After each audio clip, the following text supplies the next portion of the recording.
En même temps, les freins sont présents, y compris dans nos propres structures, chacun de soi, dans nos organisations sociales, politiques, économiques.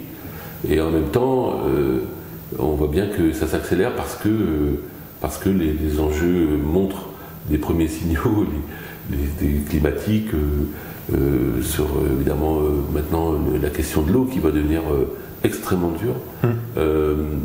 La pollution de l'air, la santé, on a vu avec ces 2 années. Donc en fait, évidemment, les urgences vont nous obliger, si j'ose dire, à sauter peut-être quelques générations qui auraient pris le temps si on n'était pas si pressé, voilà, devant ces urgences. Le premier point le plus important, c'est l'éducation. Donc, c'est-à-dire revoir en fait la manière dont on transmet ces savoirs. Alors pour nous spécifiquement des sciences et techniques, donc des sciences humaines, des sciences de la nature, des sciences de la matière.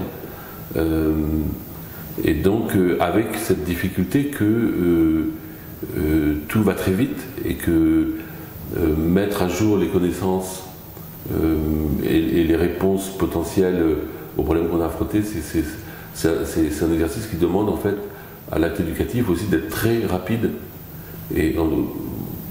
ou très bien organisé, c'est-à-dire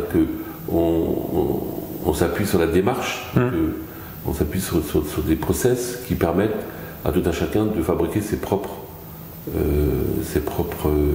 réponses par rapport à des enjeux qui ne vont pas avoir la même forme qu'ils habitent au bord de la Méditerranée ou dans le fin fond des Vosges.